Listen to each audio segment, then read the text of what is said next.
So, is John Sirasani a goat or is he a scapegoat? I mean, I'm pretty hard on him, I admit, and I think it's fair and right that I respond that way because when somebody steps up and says they're the best blackjack player who's ever sat at a table, even after spending time with player time, playing time, betting time with Don Johnson, who's widely believed to be the most savvy blackjack player in recent years because he managed to take Borgata in Atlantic City for north of 12 million.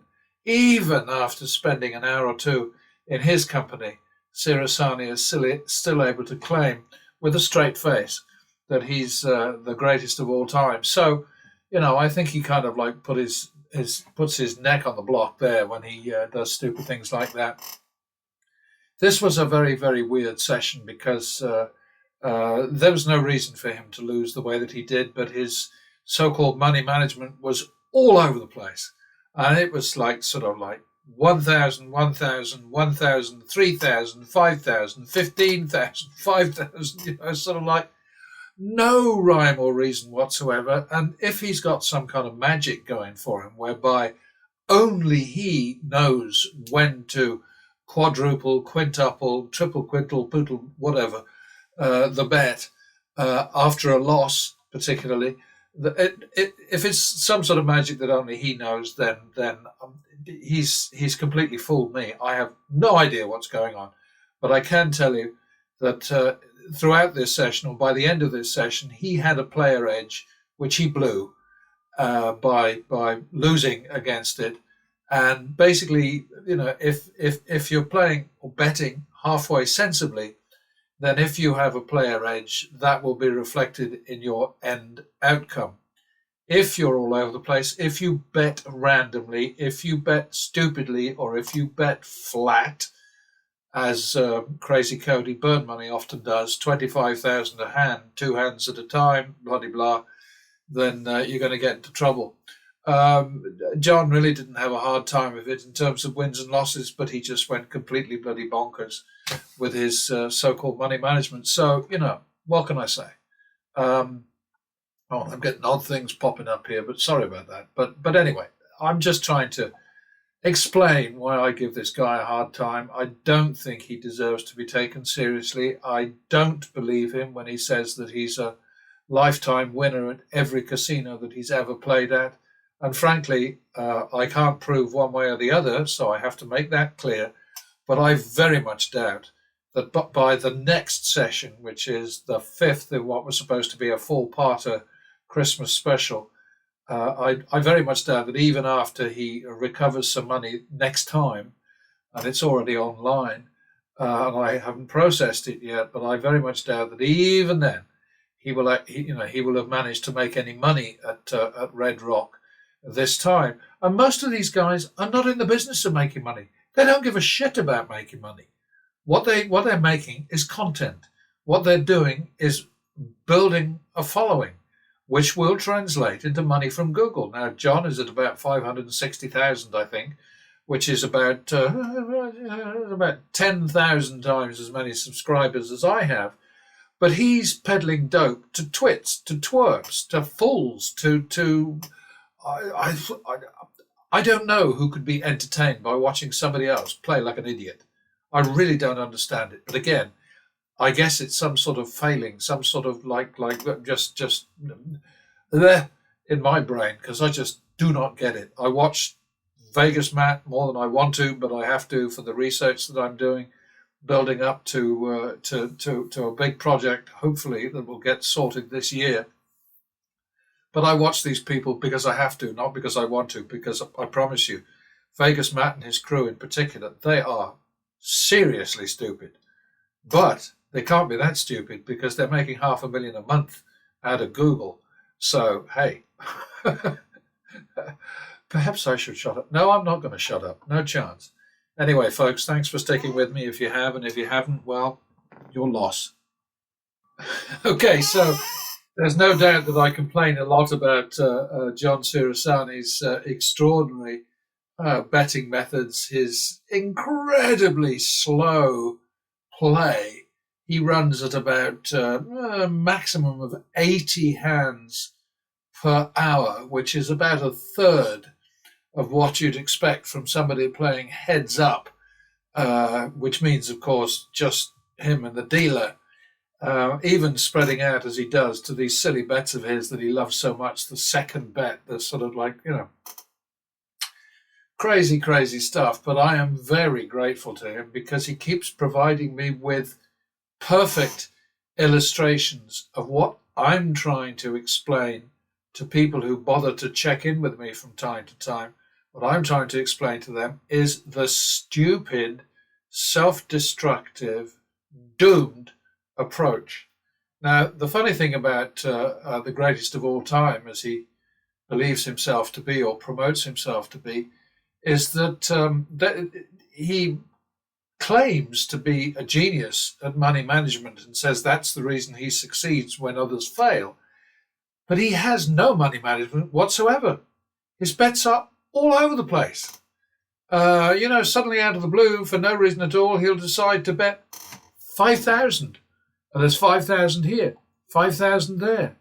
This one caught him a successful double down, which is what the Y is there, And there is a thing down here which explains what all these things are. Player win, dealer win, push or wash, W, surrender, S, Y is a winning double, N is a losing double. Double? What the hell is that?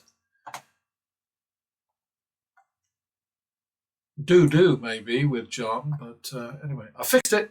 Okay, losing double, B is a blackjack, and a number, either minus or plus, is a winning or losing multi, which could be a double, which then causes for, or a split, which then calls for another double down. Whatever, it can't be a double down that then calls for a split because they don't let you do that. But anyway, back to the greatest of all time in his own mind. He actually had a player edge this time. It was only 1.3%.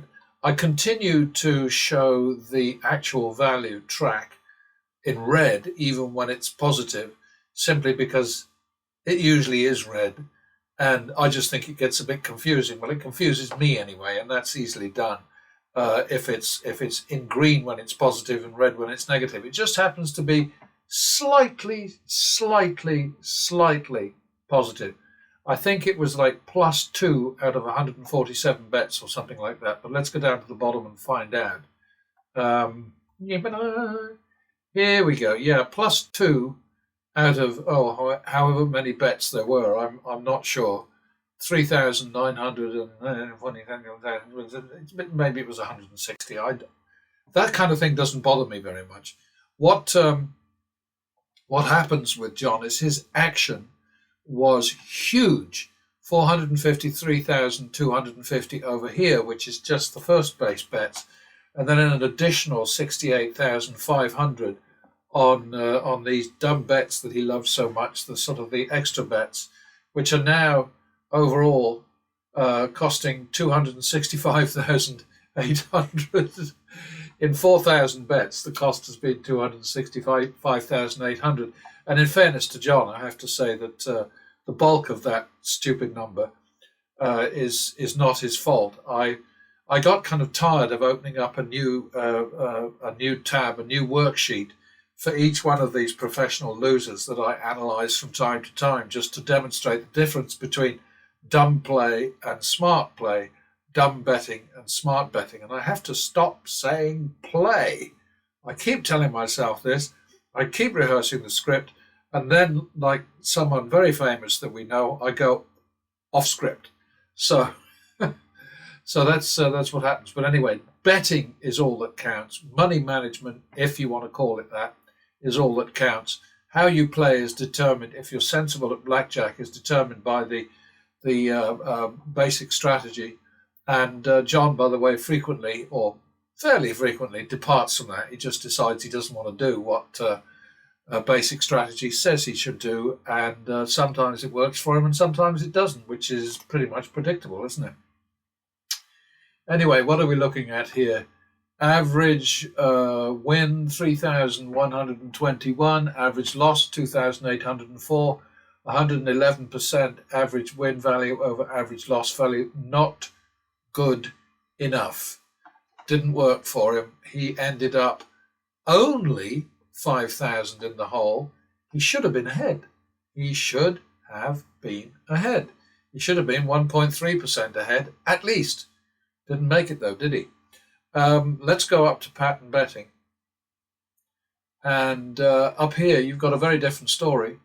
You've got still, obviously, because I'm playing against the same bets as him, 1.3% in the player's favour. It's a player edge, and pattern betting had to go all the way down to 3,313 before bouncing back, and ended up at 5,638 ahead.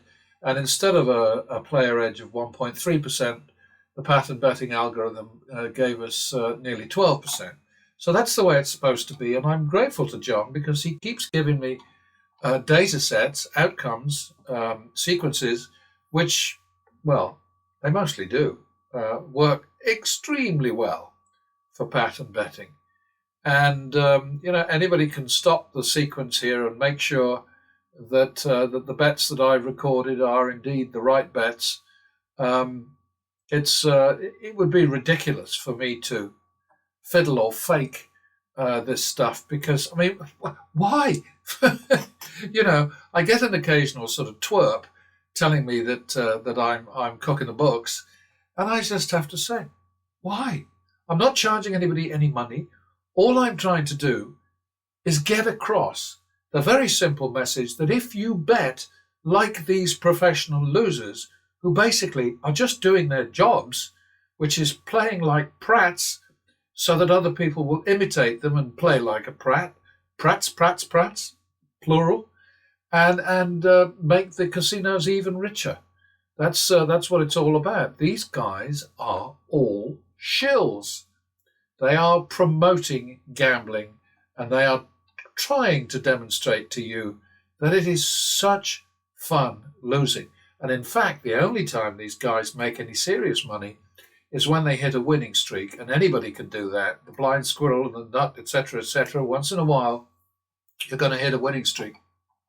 Most of the time, it's going to be this kind of low number, either plus or minus. And you have to have a betting strategy which can behave like this and deliver you consistent wins, even when the odds are against you. This time, what have we got? Plus 5,638, plus 11.8%. Action for me, 1/10, well, less than 1/10 of John's. And while he lost 5,000, Algae, the pattern betting algorithm, won almost 6,000, 5,600 anyway, And the big difference is 29 OKs here, which is 29 turnarounds. And let's just look at those. You can see the horizontal green bars. Those all indicate turnarounds. And let's face it, there are a lot of them. And there's hardly ever the kind of money at stake that John goes in for. But once in a while it'll happen. There's a 5,200 there. I think that's probably the highest of the day. But the most important thing is pattern betting works. The Sirasani way does not work, in spite of his claims to the contrary. And what we got from him now is this thing where, he keeps losing at Red Rock. This is his fourth. I think he had one winning session. I'm not actually sure. Let's have a look. This is the Christmas special part 4. Let's go up. And there's part 3. So he made a bit of money there. Did he make money? No. Oh, well, I don't know. I should be looking at his numbers, shouldn't I, down here? So let's go up and check it out. He lost 5,000 this time. He won 11,500 last time, by the look of it. Yeah, he did. That's the crazy Cody Byrne money, who shouldn't be let loose. Not if anybody else is backing him anyway. That's the Christmas special part 2. So he made a bit there. I think we showed that just now. 4.08%, I think. No, that's crazy, Cody. So yeah, he made some money there, 14,250. Basically, he's pretty much breaking even at the moment, and that means, of course, that he has to now go to part five, and that's the way he rolls. I mean, if he doesn't win, then he just rolls it forward and he just keeps going until he can show us a win. And I'm very suspicious, to be honest, of everything that John Sirasani does, because his claims are ridiculous. His claims to be the greatest of all time are just laughable. It's a big, stupid joke. Anybody who watches him knows within a few minutes that the guy is a windbag and well, whatever. It's his money. He can do what he wants. But he can't make claims the way that he does and get away with it. Somebody has to challenge him. And until somebody better comes along, it's going to be me, isn't it? So there you have it. I'll just get on with the job of putting this together, throwing up the edit, and you can take it or leave it, believe it or not. It's always the same. It's entirely up to you. But John Sirasani is not only not the greatest of all time, he's not even better than average of all time. He's a sort of a liability to himself of all time. And the thing that makes his grinding, very, very slow performances in these videos a little bit bearable is the presence of the occasional, I assume that they're close personal friends, ladies who are easy on the eye, and his funny friend, Korean friend, Henry, I think his name is, who has a laugh like Alvin, the chipmunk, but seems like a nice guy. And he's certainly a better player than John. He looks sometimes absolutely stricken at the things that John does. But hey, those two are entertaining in a small way. The guy I really like is Dalton Webb, Degen Dalt, who's mainly as appealing to me as he is because he has this excellent editor who puts up everything. So you can see how many wins and losses, how much the bet was, win or lose, blah, blah, blah, blah, and it's just so great. And also he's faster, more palatable than the GOAT, the greatest of all time. Jesus, mate. Come on.